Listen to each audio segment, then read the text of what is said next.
beberapa masyarakat di sini, beberapa di antaranya bahkan secara swadaya bagi kantor atau maupun bagi tempat pekerjaan mereka yang kira-kira memiliki alat bantuan, alat perlindungan APD seperti itu yang bisa dikerahkan dan diberikan bantuannya untuk mengevakuasi korban, itu masih dilakukan.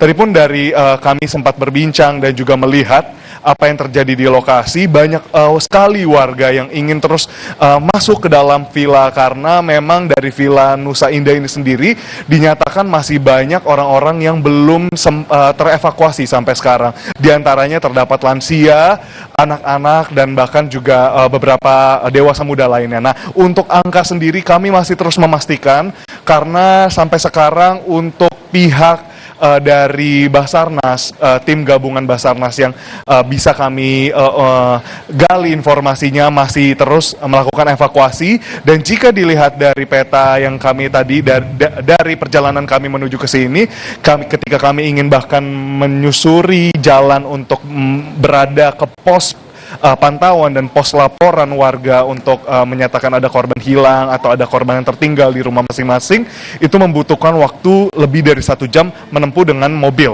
Berbeda jika dengan motor, waktunya harusnya lebih singkat, namun itulah juga yang menjadi kendala di sini, Ihsan dan saudara, bahwa adanya kendala akses yang begitu berarti, karena memang akses yang dapat dilihat di layar kaca Anda, saudara, memang akses utama dari warga di Villa Nusa Indah untuk memobilisasi, bergerak, dan keluar masuk dari perumahan Villa Nusa Indah ini sendiri. Nah, dari tadi yang sudah kami pantau juga pukul siang hari jam 2 siang berada di sini, cuaca yang terjadi yang memang berlangsung di Villa Nusa Indah ini sendiri di Kota Bekasi sudah mendung dan bolak-balik ada gerimis, lalu hujan deras, lalu kembali berhenti, dan begitu seterusnya. Nah, inilah yang menjadi tantangan kedua, bukan hanya akses yang terputus, lalu juga bantuan yang mungkin belum dikerahkan sepenuhnya karena memang masih menunggu koordinasi antara wilayah dan antara instansi, namun juga cuaca gerimis, hujan ini yang terus menambah debit air seperti itu. Sekiranya kalau kita dilihat dari pandangan mata saya sekarang yang mungkin tidak tertangkap langsung oleh kamera karena memang jangkauannya tidak dapat memperlihatkan bahwa arus dari kali Sungai Cikeas yang memang mengaliri jembatan akses utama ini memang masih terus begitu deras, dan ini memang berdasarkan keterangan warga juga yang memang menyatakan sejak kemarin setelah sholat tarawih kurang lebih pukul 7 malam memang warga sudah merasakan hujan deras hingga pagi, dan puncaknya bahkan tadi pukul 11 malam itu sudah ada banjir dengan ketinggian 50 cm, namun karena ada kiriman yang dinyatakan melalui Sungai Cikeas ini dan dengan tanggul di Kota Bekasi yang memang dari kesaksian warga itu sempat bocor, sempat keluar, jadi waktu debit airnya juga tidak dapat tertahan oleh tanggul.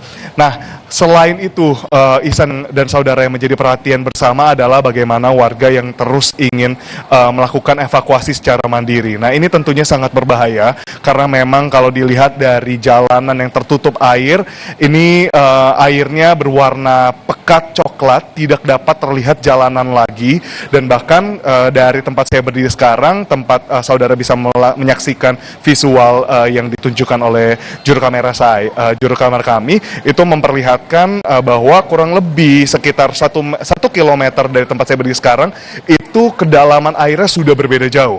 Jika di depan saya ini hanya kurang lebih mencapai mata kaki atau kurang lebih 20 cm, kita berjalan 500 meter ke depan itu sudah berubah menjadi 80 cm. Berjalan kembali 500 meter sudah menjadi kurang lebih sampai leher, dan bahkan sampai 150 cm. Nah, inilah juga yang menjadi perhatian supaya bantuan dapat dikirimkan segera. Harapannya dari tim gabungan dapat membantu warga yang masih harus dievakuasi. Ihsan. Baik, terima kasih Edwin Zan melaporkan langsung dari kawasan Jati Asih, Bekasi, Jawa Barat. Kami akan nantikan informasi terkini dari Anda. Saudara, breaking news Kompas TV terkait dengan musibah banjir yang melanda Jabodetabek akan dapat Anda saksikan di program kami berikutnya saat lagi. Saya Ihsan Sitorus pamit, terima kasih, sampai jumpa.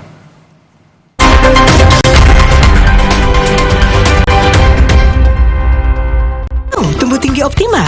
7 dari 10 anak Indonesia berisiko tidak tumbuh tinggi ideal.